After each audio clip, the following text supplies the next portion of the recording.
这是一份来自女杀人犯的回忆。16岁的女仆伙同马夫，在将管家与雇主残忍杀害分尸后，他们拿走了屋里的所有钱财，可在前往异国的游轮上却被当场抓获。马夫直接被判处了绞刑，可女仆却坚称自己是被胁迫的。如今在被关了16年后，她才在一位心理医生的引导下，缓缓讲出了当年的事情。14岁那年，她看到3只乌鸦站成一排，便意识到厄运降临。之后果不其然，母亲死在了阴暗无浊的臭船舱里，丢下5个孩子便撒手人间。而失去了母亲的庇护，孩子们成了待宰的羔羊。残暴的父亲也变得肆无忌惮，甚至将目光盯上了发育成熟的大女儿格雷斯。只因贪睡了2分钟，便被父亲一把揪起。You stupid, ugly whore!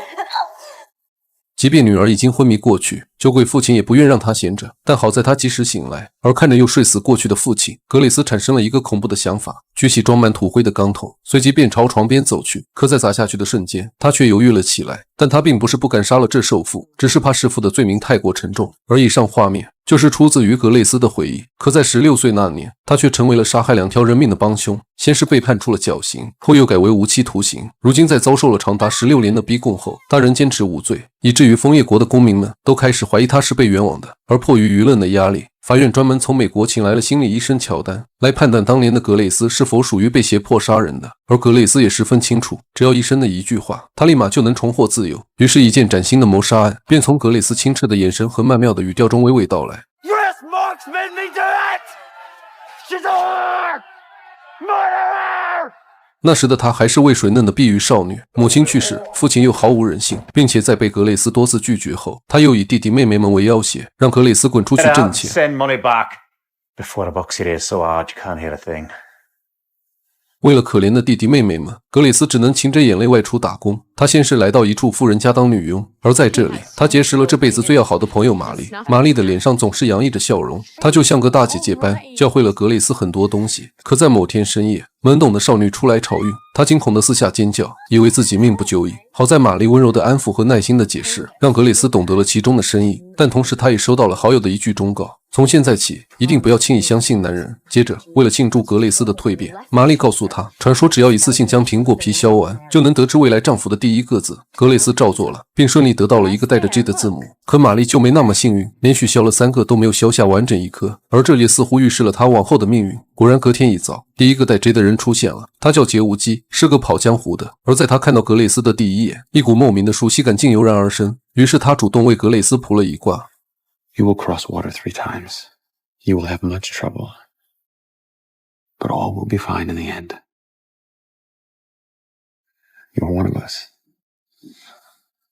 一语成谶，这句话竟真成了格雷斯一生的写照。而就在杰无基走后，主人家的流氓少爷回来了。他总喜欢在2位少女前开些俏皮的玩笑，而玛丽也会在面对他时露出一抹娇羞的微笑。渐渐的，2人的关系日渐亲密，甚至少爷还故意装病，只允许玛丽能进屋照顾他。可好景不长，夫人察觉出了2人的亲密，她先是警告儿子不能和家里的下人交朋友，又给他介绍了位贵族的女儿。果然有了新欢后，少爷就将玛丽抛之脑后。从此，玛丽的脸上再也没有了笑容，并且还经常呕吐。这一幕让格雷斯异常不安，因为他记得母亲也有过同样的经历。夜晚，玛丽在反复的呕吐中，精神终于崩溃。她拿出戒指，哭着说：“她食言了。”格雷斯问她男人是谁，但玛丽却不敢坦白，因为说出来必然会被解雇。I'll have to go to the street and become a sailor's trap to feed myself and the baby.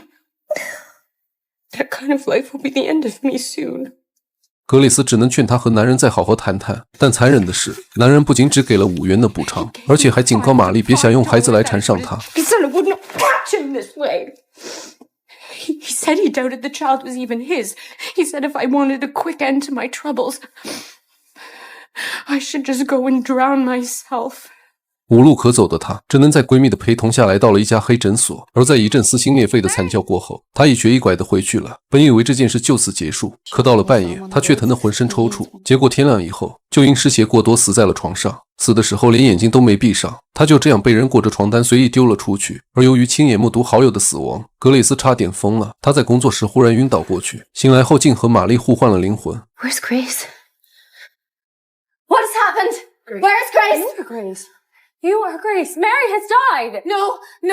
She's lost. I must search for her. My dear, I fear you've had a terrible shock, and it's no wonder, considering the shock of it. No, Grace is lost. I must find her. Grace, Mary has 所有人都被吓了一跳，最后还是用了一个土方法，才将格蕾丝的灵魂找了回来。当然，这些都是格蕾丝口中的故事，是真是假也只有他自己知道。他必须在回忆里添加些神奇色彩，才能让心理医生产生好奇，从而争取出狱的机会。于是，在医生的示意下，格蕾丝的故事再次开启。为了让玛丽能够入土为安，格蕾丝将她的婚戒当给了跑江湖的劫武姬。而在葬礼过后，流氓少爷竟死性不改，又将魔爪伸向了格蕾丝。幸好夫人及时出现，流氓少爷才有所收敛。但恐怖的是，他竟在深更半夜想要强行冲进格蕾丝的房间。好在有人被惊醒了，格蕾丝这才躲过一劫。但他心里十分清楚，这样下去，自己迟早会落得跟玛丽一样的下场。然而没想到第二天，夫人由于害怕格蕾丝捅出玛丽的真正死因，竟主动帮她出具了份推荐信，希望她能保守秘密。而在那个年代，没有推荐信就压根找不到工作，男人只能当黑工，而女人也只能沦为水手们的玩物。于是没多久后，一位光鲜亮丽的女管家来到了这里，她对格蕾丝开出了比现在还要高1倍的工资。格蕾丝想都没想就答应了，可一旁的厨娘却劝她好好考虑一下，并隐晦地提醒她人心险了，很多事都不像表面那样美好。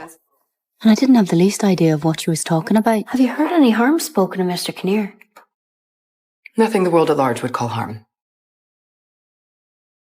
It was like a puzzle I could not guess. And it would have been better for all if she had spoken more plainly.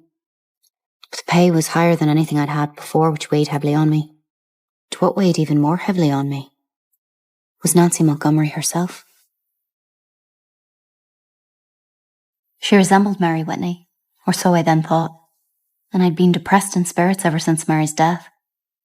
And so I decided to go.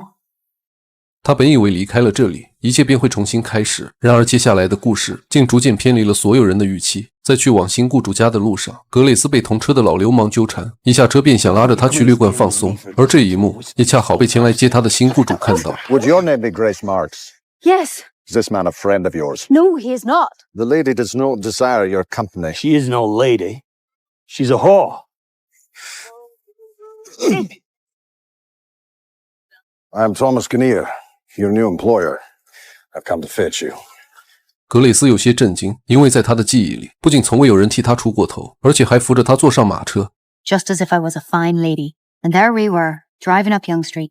而当他来到新雇主的家里后，就更是被眼前的一幕震惊。身为管家的南希竟可以肆无忌惮地穿着华服，并且她的耳朵上还搭配了一对纯金的耳环。可正常管家的工资是根本买不起这样的装饰品的。带着这些疑惑，格蕾丝进入了雇主家里。新雇主家里的成员很少，除了女管家外，还有一位马夫，他叫麦克，不仅脾气火爆，而且和南希的关系十分不好。He can suit himself and welcome to Smile or the open road for him. Or more likely the bottom of the ditch. 他带着格蕾丝熟悉了整座屋子，但唯独有个地下室，南希不愿带他下去。接着画面一转，心理医生问格蕾丝 I understand what is stored in the cellar. Of course. We did not go down into the cellar at that time. Nancy, who was now all smiles, showed me to my room. I'm very glad to see you, Grace. You must be very tired after your journey. It's very fatiguing. Why don't you rest and start work in the morning?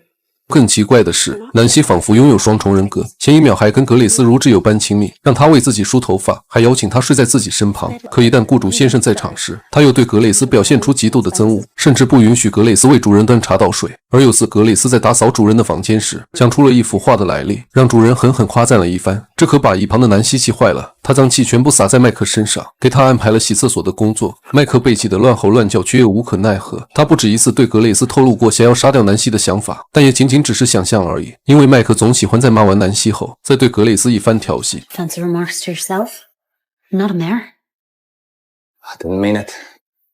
其实在格蕾丝心里，麦克就是一个低俗且毫无头脑的男人，所以在后面的故事中，他很轻易就被格蕾丝蛊惑，成为了他手中的刀。接着，格蕾丝遇到了人生中第二位带着 G 的人，他叫吉米，是附近农场家的孩子。他对格蕾丝很有好感，喜欢在阳光温和的午后为她吹笛子听，还会在清爽的傍晚时分抓萤火虫，只为博她一笑。也会在她不敢杀鸡的时候，手起刀落帮她解决问题。而这段时间也成为了格蕾丝一生最想停留的时刻。只可惜好景不长，格蕾丝的美貌让雇主有点蠢蠢欲动，竟公然带着2个女仆在教堂接受洗礼。而看着外人们投来的异样眼光，南希的心里很不是滋味。于是回到家后，他就再次把气撒在麦克身上，随便找个理由就要求他月底卷铺盖走人。而怒上心头的麦克一气之下，便将南希的丑事全抖了出来。A turtle, huh? A woman once on her back is like a turtle in the same plight. She can scarcely turn herself right side up again, and then she's fair game for all. 接着他又告诉格蕾丝，自己会在被开除前将他们全部杀死。 That deserve to be knocked on the head and thrown down a cellar. Both of them. And I'm a man for the job. 突然画面一转，心理医生打乱了格蕾丝的回忆。他说自己曾听麦克讲过这样一个版本。 He claimed that you intended to murder Nancy and Mr. Kinnear by putting poison in their porridge and that he repeatedly refused to help you. You're such a coward. I want to be a part of it. You'll go straight to hell and I will not join you. It's the simplest thing in the world. We needn't even get any blood on our hands. Who told you such a lie? Well, sir, I think it's one of the silliest things I've ever heard. Why do you say that? If I wanted to put poison into a bowl of porridge, sir, why would I have needed any help from the likes of him? I could have done it all by myself, put some into his own porridge too, into the bargain. Not take any more strength than the adding of a spoonful of sugar. You're very cool about it, Grace. Why would he say that about you if it was false? 接着格蕾丝再次陷入回忆。自从得知了南希的丑闻后，他就丧失了对南希的尊重，还反抗起了他的吩咐。而那段时间，雇主也开始对他动手动脚，这些南希都看在眼里。于是他一脸坏笑的给格蕾丝放了半天假，还特意将自己的帽子借给他，让他去乡间田野散散心。而当格蕾丝来到一片果林时，突然感到一阵孤独。他想起了与弟弟妹妹们在一起的快乐时光，可就在这时，吉米却手提鲜花出现在他身后，并在得知了格蕾丝因没有朋友的陪伴而伤心哭泣时，他满脸幼稚地说道：“自己不仅现在要当他的朋友，而且等他长大攒够了钱，还要风光的娶格蕾丝回家。”这些话让格蕾丝异常感动，但他毕竟比吉米大了3岁，不愿被人说成老刘吃嫩草。可再又看到吉米爱死不活的样子，辩补了一句 Thank you for your offer, I'll consider it. 而也就是这句话，让吉米等了整整30年。但那天下午发生的一切都被雇主用望远镜看到了，于是便质问起格蕾丝与吉米的关系。格蕾丝有些慌了，连忙解释他们之间没有什么。而在雇主一副难以置信的离开后，麦克也知道了小树林的事情。 I'd do it for him myself if he wasn't such a baby. Such a fine cradle robber you are. 显然这场戏就是南希一手策划的，他在用自己的方式捍卫自己的领地。而正当格蕾丝在因被监视而困惑的时候，杰乌基金来到了这里。他告诉了格蕾丝几件事情：第一，他不再是个跑江湖的，现在已经混成了催眠师；第二，他打听了格蕾丝的雇主，专门对年轻的女仆下手；第三，他想带格蕾丝一起前往美国。 I'm willing to help you and care for you, and I tell you truly, you are surrounded by dangers here. 可也就在格蕾丝犹豫之际，麦克却刚好回来。 I know the devil, not you, be. What the devil is he doing on the kitchen, Grace? He's a peddler and well known to me. Mr. Kinnear will be annoyed to find out that you have been wasting good beer and cheese on a common rogue of a peddler. Mr. Kinnear would not refuse an honest man a cold drink on a hot day. I should be leaving. 为了避免冲突，格蕾丝只能先将杰乌基送走。但也就在这时，格蕾丝却发现南希竟领了位医生回家，并且他也出现了之前和玛丽一样的呕吐。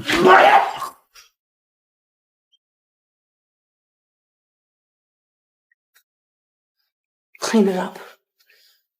格蕾丝仿佛意识到了什么，于是当天夜晚，她偷偷来到主人房间，果然发现两人的关系非同寻常，而且南希还在试探主人对格蕾丝有没有想法。结果得到的回应竟是垂涎3尺。在听到这些后，格蕾丝被噩梦缠身，首先梦到麦克对她伸出了魔爪，接着是流氓少爷，然后是现在的雇主，而最后一个竟是他的父亲。另外，他还在树上看到了3具无头的天使对自己微笑。可第二天格蕾丝醒来后却发现，那只是3条床单被风吹到了树上。接着，南希在得知雇主对格蕾丝也有想法后，为了自己和孩子的未来，便让她在2天后卷铺盖走人。可在那个年代被辞退的女仆，只能沦落街头，成为水手们的玩物。她后悔没有跟着杰乌基一同离去。在想到这后，她瞬间就哭了出来。马夫麦克问她怎么了，她很想说希望管家去死，但其实不说麦克也猜得出来，他也早就想杀了那个咄咄逼人的管家。而在第二天主人离开家后，南希便趁这个机会让他们走人。可这句话也成了南希最后的遗言。麦克的计划是先灭了管家，然后再干掉雇主，最后拿走所有值钱的东西，一起逃到国外。如果格蕾丝不同意，就别怪他心狠手辣。说罢，麦克抄起斧子直奔房间走去，而格蕾丝就静静地站在门口，一脸冷漠地听着屋里的惨叫。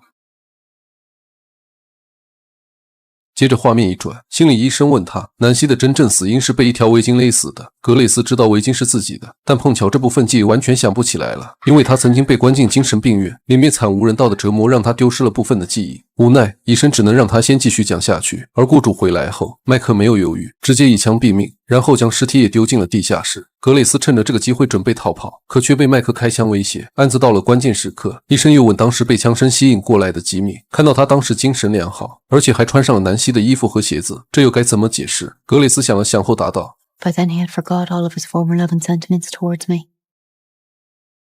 and only wished to damage me and have me hanged if possible. 他说吉米的证词毁了自己，而且当时听到宣判绞刑的命令后，他还晕倒在了尖锐的围栏上。如果不幸，他可以展示伤疤。医生被他这个举动给震惊了，连忙制止了他。可两段关键记忆的丢失，让医生陷入了迷惘。要么他是真的失忆，要么他的心机深不可测。为了验证猜想，医生请了一位大名鼎鼎的催眠师，但没想到这位催眠师竟是16年前的杰武基。而格蕾斯在看到他的第一眼，就激动地晕了过去。醒来后，杰武基对他做了一个熟悉的手势，格蕾斯瞬间明白，他要让自己装病，将催眠的时间推迟。而在这期间，他还单独对格蕾斯讲了催眠的注意事项。在一切准备就绪后，他将已经被催眠的格蕾斯用灰纱盖上，然后让医生随便提问。但没想到，当医生问到他口中的故事是否真实时，格蕾斯的声音却突然变成了死去多年的玛丽。他声称早就潜伏在格蕾斯的身体里了，可医生明显不信这种鬼神之说。Grace, stop playing tricks. I am not Grace. Is that really you? Don't be afraid. Speak the truth. 但没想到玛丽直接看穿了他。 Really, Doctor? You're such a hypocrite. You want to know if I kissed him, if I slept with him, if I was his paramour, is that it? Yes. You'd like to know that, so I'll tell you. I would meet him outside in the yard. I'd press up against him. I'd let him kiss me. That was all I'd let him do. I had him on a string. Mr. Kinnear as well. I had the two of them dancing to my tune. 他承认自己用梅斯折服了麦克，让他成为了自己的傀儡，并且南希也是他亲自勒死的。但这一切都与格蕾斯无关。 Grace knew nothing about it. Stop.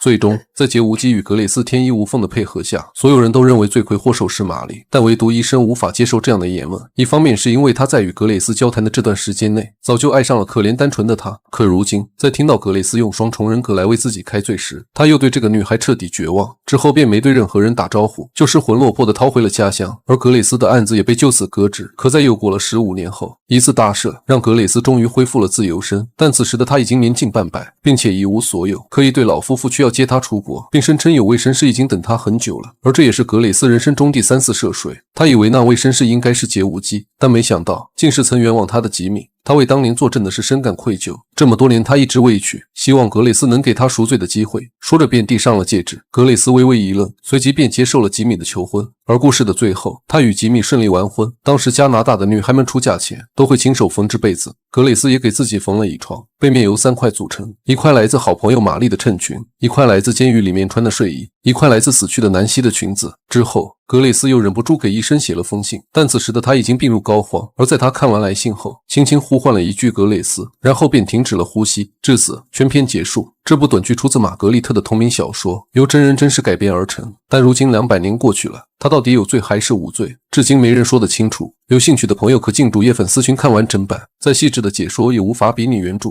我是小吴聊电影，期待与你的每一次相遇。